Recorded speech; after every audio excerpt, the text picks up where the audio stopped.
Vice president के बारे में देखते हैं कि वाइस प्रेसिडेंट के कौन कौन से आर्टिकल्स हैं, क्या क्या कहते हैं, सारी चीज़ें, ठीक है। That is also very important. Vice president समझना आसान है, अगर आपको प्रेसिडेंट समझ में आ गया है, प्रोसीजर में ज़्यादा चेंज नहीं है, ठीक है। यूनियन में थोड़ा टाइम लगता है, क्योंकि यूनियन आपको समझ में आ गया तो आपको समझ लो कि आपको जो है स्टेट भी समझ में आ जाएगा बड़ी आसानी से। वाइस प्रेसिडेंट की बात करें हम, तो वाइस प्रेसिडेंट जो है इस पोस्ट को हम लेके आए थे यूएसए से लेके आए हम इस पोस्ट को। ये आर्टिकल जो है 63 से स्टार्ट होता है और मेनली 70 पे जाके ख़त्म होता है, मतलब 71 भी है, लेकिन most of the part I will say किसी में है, ठीक है। ये एग्जीक्यूटिव के अंदर दूसरा इंपॉर्टेंट पर्सनालिटी है। पहला तो प्रेसिडेंट खुद है और दूसरा जो है वाइस प्रेसिडेंट।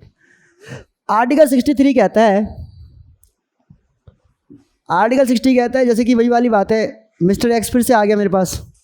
जब मैंने मिस्टर एक्स को बुला लिया कि सर आपको वाइस प्रेसिडेंट बनना है, उन्होंने बोला मैं वाइस प्रेसिडेंट बनूं, ये वाइस प्रेसिडेंट होना चाहिए, ये लिखा कहाँ पे है, ऐसा कह कौन रहा है? तो मैंने कहा सर जी हमारे कॉन्स्टिट्यूशन का आर्टिकल 63 कह रहा है कि there shall be a vice president,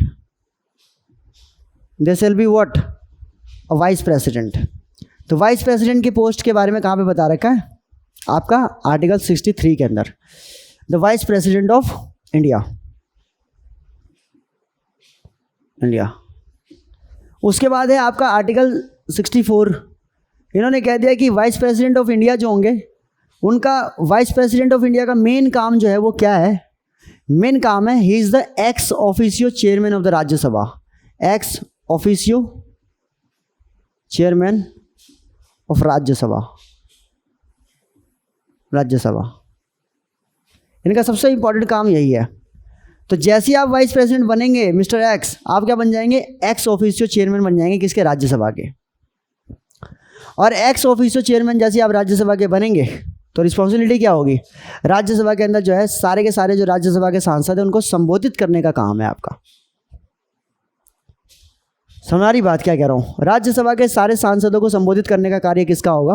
वो माननीय उपराष्ट्रपति का होता है। अभी हाल ही में आपने देखा होगा वेंकैया नायडू जो है, वेंकैया नायडू हमारे अभी लास्ट अभी जो है वाइस प्रेसिडेंट थे, उनका कार्यकाल ख़त्म हुआ अभी जस्ट 1-2 दिन पहले की बात है। और अभी जो है नए राष्ट्रपति उपराष्ट्रपति के तौर पे हमारे पास कौन है? दैट इज़ जगदीप धनकर। पहले मेरे हिसाब से बंगाल के गवर्नर थे और ममता दीदी को बड़ा परेशान किया इन्होंने, ऐसा बताते हैं। उसके बाद जो है इनको दिल्ली में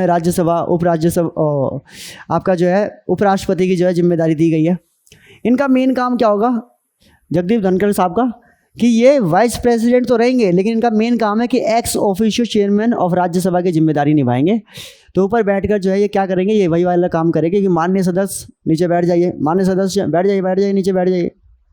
हाँ जी प्रधानमंत्री जी आप शुरू जी बोलिए क्या कहते हैं। तो ये वाला काम जो है, ये वाला काम मेन काम होता है आपका राज्यसभा के एक्स ऑफिशियो चेयरमैन का, जो कि हमारे उपराष्ट्रपति ही होते हैं। राज्यसभा और अगर राज्यसभा लोकसभा को अगर कभी पहचानना हो कि इन दोनों में कौन राज्यसभा लोकसभा होता है, अगर अभी भी कन्फ्यूजन होती है, जहाँ रेड कारपेट होता है वहाँ राज्यसभा, ठीक है ना, जहाँ ग्रीन कारपेट है वहाँ पे लोकसभा। सिंपल आप ऐसे पहचान सकते हैं। उसके बाद आर्टिकल 65 में मिस्टर एक्स को कहा कि सर आपको सिर्फ ex officio chairman of Rajya Sabha बनने का ही मौका नहीं मिल जाता जैसे आप वाइस प्रेसिडेंट बनते हैं, बल्कि आप जो है कभी अगर मान लो कि हमारे प्रेसिडेंट जो है अगर वो निकल लेते हैं, अगर मान लो कि हमारे प्रेसिडेंट जो हैं, अगर मान लो कि कभी हमारे प्रेसिडेंट जो है कहीं निकल लेते हैं,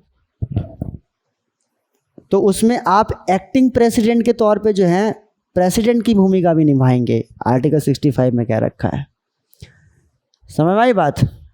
ऐसा हमारे देश में कई बार हुआ। जैसे आप देखेंगे कि 1967 में डॉक्टर जाकिर हुसैन की डेथ हुई, और डॉक्टर जाकिर हुसैन की डेथ के बाद क्या हुआ? VV Giri became the vice president of India, president of India, acting president of India. नींद से आ रही है संजय आज, पता नहीं क्यों। Acting president of India. Acting president of India की रिस्पॉन्सिबिलिटी, लेकिन उन्होंने ली नहीं। मैंने बताया था ना, एक्टिंग प्रेसिडेंट ऑफ इंडिया की रिस्पॉन्सिबिलिटी मिली, इन्होंने वही नहीं ली। इन्हें इंदिरा गांधी ने कह दिया कि हम आपको राष्ट्रपति बनाएंगे। ये पॉलिटी का क्लास लिए नहीं थे, इनको पता नहीं था कि प्रेसिडेंट ऑफ इंडिया बनने के लिए जो है आपको अपने पद से जो है इस्तीफा नहीं देना पड़ता है, अगर आप गवर्नर या पहले वाइस प्रेसिडेंट हैं तो। वरना अगर देश भर के सारे गवर्नर अगर प्रेसिडेंट के इलेक्शन में उठ गए, खड़े हो गए, तो सारे देश के सारे गवर्नर को एक साथ इस्तीफा देना पड़ जाएगा। समझ रहे हो? फिर तो देश ही खाली हो जाएगा कि चलेगा कैसे भाई। तो इसलिए कहते हैं गवर्नर और वाइस प्रेसिडेंट के पोस्ट पर अगर आप बैठे हुए तो आपको इस्तीफा देने की जरूरत नहीं है, आप वहीं रहकर भी आप लड़ सकते हैं इलेक्शन। अब इन्होंने क्या कर दिया, इन्होंने वीवी गिरी ने इस्तीफा दे दिया। पहले तो प्रेसिडेंट हमारे जाकिर हुसैन हमारे बीच में नहीं रहे, अब उसके बाद जो है वाइस प्रेसिडेंट जो है हमारे वीवी गिरी, वो प्रेसिडेंट के लिए नहीं रहे। अब दिक्कत हो गई। अब ऐसे में फिर CJI chief justice of India को बुलाया गया, Mohammad Hidayatullah, and he became the president of India. अब मान लो कि मोहम्मद हिदायतुल्लाह अगर CJI भी नहीं रहते तो सीनियर मोस्ट जज ऑफ द सुप्रीम कोर्ट, ठीक है। अब सीनियर मोस्ट जज ऑफ द सुप्रीम कोर्ट नहीं रहते तो ये सवाल मत पूछ लेना, ठीक है ना, नहीं तो आपके बौद्धिक चरित्र पे मुझे थोड़ा सा जो है दाग लगने लग जाएगा।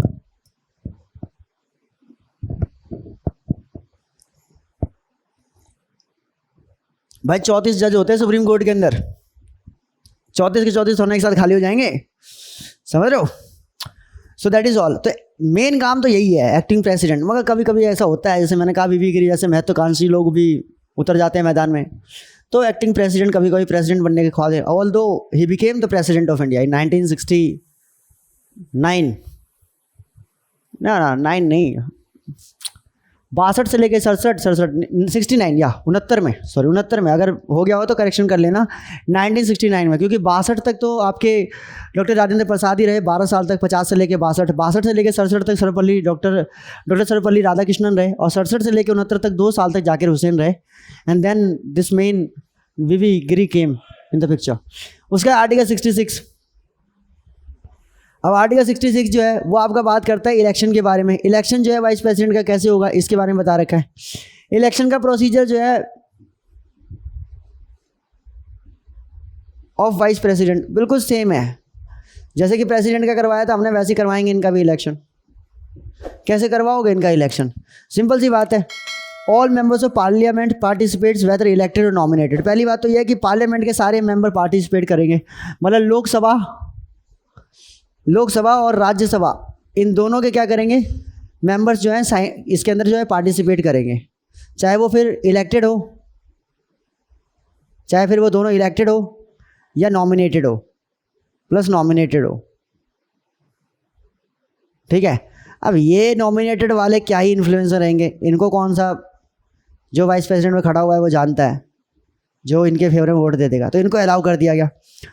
और जितने भी लेजिस्लेटिव असेंबली है उन लेजिस्लेटिव असेंबली को जो है मना कर दिया कि आप रहने दीजिए, आप क्या करेंगे अब, ठीक है ना, आप क्या ही करेंगे यार, आपका क्या ही काम है, आप पे कौन सा अटैक कर रहा है। प्रेसिडेंट को समझ में आया कि आपके स्टेट के अंदर जो है आर्टिकल 356 के तहत स्टेट इमरजेंसी लगाता है, तो इसलिए तो इम्पॉर्टेंट है कि भाई हाँ इस पर्सन का जो है चुनाव जो है हमारी भी सहमति के साथ हो, लेकिन इसमें कुछ नहीं है।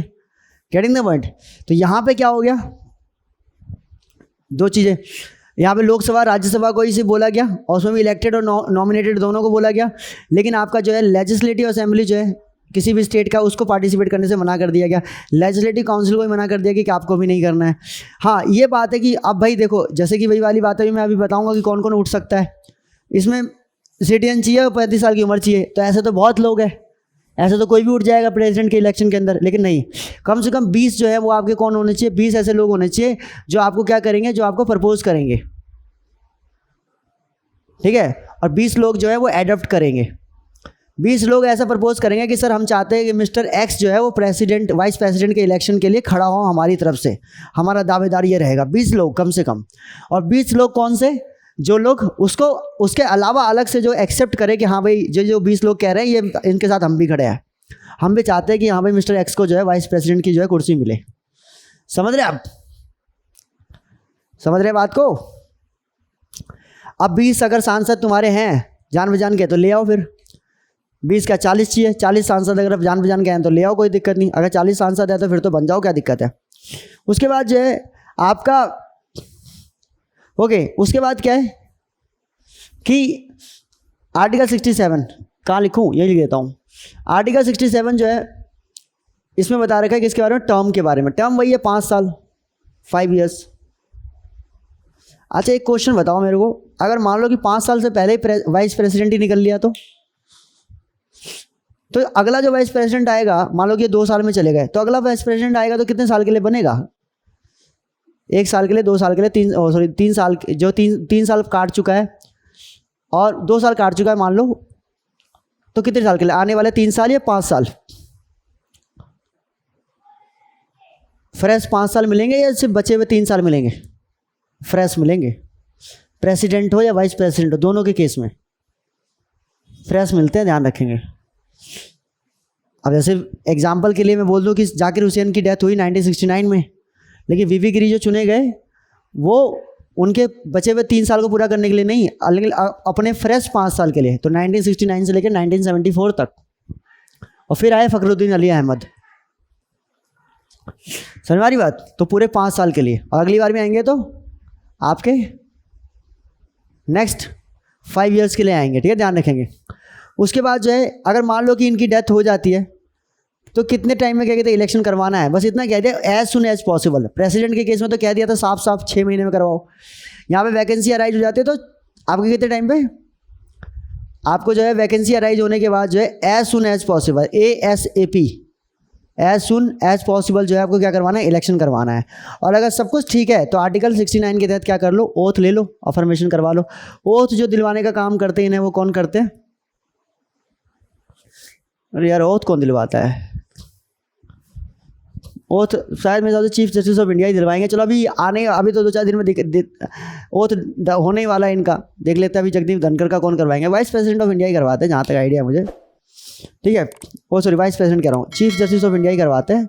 ओके, उसके बाद क्या है, हाँ उसके बाद क्या कहते हैं, मान लो कि ये हो गया आर्टिकल 69, और आर्टिकल 70 कहता है कि अगर ऐसा कोई कंडीशन है, अदर कंडीशंस, जिसकी वजह से, एक तो बता रखा है कि भाई देखो मैंने आपको पहले ही बताया था, आर्टिकल 62 में बताया था कि प्रेसिडेंट का वेकेशन कैसे कैसे हो सकता है, या तो उसकी डेथ हो जाए, या तो वो रिज़ाइन कर दे, या तो इम्पीचमेंट हो जाए, या तो जो है इम्पीचमेंट के अलावा जो है डेथ हो जाए, रेजिग्नेशन हो जाए, इम्पीचमेंट हो जाए, इनवैलिड इलेक्शन हो जाए, इनवैलिड इलेक्शन हो जाए। और क्या हो सकता था? डेथ, रेजिग्नेशन, इम्पीचमेंट हो गया, इनवैलिड इलेक्शन हो गया, ठीक है, इनवैलिड इलेक्शन हो गया। और या तो इनका टेन्योर ही कंप्लीट हो जाए। तो टेन्योर कंप्लीट का तो नहीं कहेंगे, लेकिन ये 4 केस होते हैं। ये 4 केस में क्या होता है कि वाइस प्रेसिडेंट जो होता है वो आपका क्या होता है, वो एज पर 65 जो है वो क्या बन जाता है, एक्टिंग प्रेसिडेंट ऑफ इंडिया बन जाता है। लेकिन मान लो कि इसके अलावा कोई अलग से कोई एक और केस हो गया, इन 4 के अलावा ऐसा भी कोई अदर कंडीशन हो गया, तो इसके बारे में भी आर्टिकल 70 में बता रखा है कि भाई देखो अगर इसके अलावा भी कोई कंडीशन हो गया तो उसमें भी हम क्या कहेंगे कि वाइस प्रेसिडेंट जो है वही संभालेगा प्रेसिडेंट की कुर्सी को। कहीं से भी संविधान ने कोई कोना नहीं छोड़ा है कि जिसको लेकर भविष्य में अगर कभी कोई प्रॉब्लम हो तो वहाँ पे वैक्यूम क्रिएट हो जाए कि यार इसके लिए तो कानून है ही नहीं। जैसे मान लो कि प्रेसिडेंट को कोई किडनैप कर ले, इत्तेफाक से, हालांकि ऐसा कभी होता नहीं है, हो भी सकता नहीं, लेकिन एक बात कह रहा हूँ कि अगर मान लो कि प्रेसिडेंट को कोई किडनैप कर ले, और अगर कोई किडनैप कर लेता है प्रेसिडेंट ऑफ इंडिया को, ये तो कहीं लिखा नहीं था इसमें, तो ऐसी कंडीशन में जो प्रेसिडेंट बनेगा वो कौन बनेगा, वो भी वाइस प्रेसिडेंट ही बनेगा। ये बात ध्यान रखेंगे। ये आर्टिकल 71, आर्टिकल 71 में क्या कह रखा है कि मान लो कि अगर प्रेसिडेंट या वाइस प्रेसिडेंट के इलेक्शन में कोई भी दिक्कत होती है तो ज़्यादा वेट मत करो, सीधा चले जाओ, कहाँ पे, सीधा चले जाओ आपका जो है सुप्रीम कोर्ट के अंदर, ठीक है ना, ध्यान रखेंगे। तो प्रेसिडेंट और वाइस प्रेसिडेंट के जो है मैटर्स जो है ना, अगर केस के होंगे, कोई अगर इलेक्शन से जुड़े हुए कोई मैटर्स है या कोई भी मैटर्स है, तो इन मैटर्स के लिए आप कहाँ चले जाएंगे, सीधा डायरेक्टली सुप्रीम कोर्ट जा सकते हैं आप। ये स्पेशली बता रखा है। और आर्टिकल 72 में पार्डनिंग पावर्स है, ये मैंने आपको पहले ही बता दिया था जब मैंने आपको प्रेसिडेंट की पावर्स बताई थी, राइट। आर्टिकल 72। आर्टिकल 73 में क्या बता रखा है, आर्टिकल 73 में क्या रखा है, एक बार देखो संजय, बाहर तो नहीं जा रहा मैं। आर्टिकल 73 में बता रखा है एक्सटेंशन ऑफ एग्जीक्यूटिव करना हो, अगर मान लो कि एक्सटेंशन करना हो, किसका, extension of executive powers, executive जो पावर्स है, एग्जीक्यूटिव पावर्स जो है यूनियन के, ऑफ यूनियन, अगर इसको एक्सटेंड करना हो तो कर सकते हैं, कोई दिक्कत वाली बात नहीं है। जैसे कि इंडियन रेलवे मैनेजमेंट सर्विस और इंडियन रेलवे ट्रैफिक सर्विस, इन दोनों को जो है मान लो 2 डिपार्टमेंट अलग अलग है, दोनों को एक करना हो या दोनों को अलग करना हो, और रेलवे किसका है, यूनियन का है, कर सकते हैं, कोई दिक्कत नहीं, ठीक है ना, समझ बात। जो सेंटर के मुद्दे हैं उन पर कर सकते हैं। डिफेंस के मामले में जैसे आपने देखा होगा अभी 7 हमने डिफेंस के अंदर जो है आर्म्स एंड एम्यूनिशन बनाने की कंपनीज क्रिएट कर दी राजनाथ सिंह ने, कर सकते हैं, कोई दिक्कत वाली बात नहीं है। प्रेसिडेंट के पास पूरी पावर है कि वो प्रेसिडेंट करेगा कैसे, भाई कोई मिनिस्टर ही बता रहा होगा तभी कर रहे होंगे ना, तो ध्यान रखेंगे।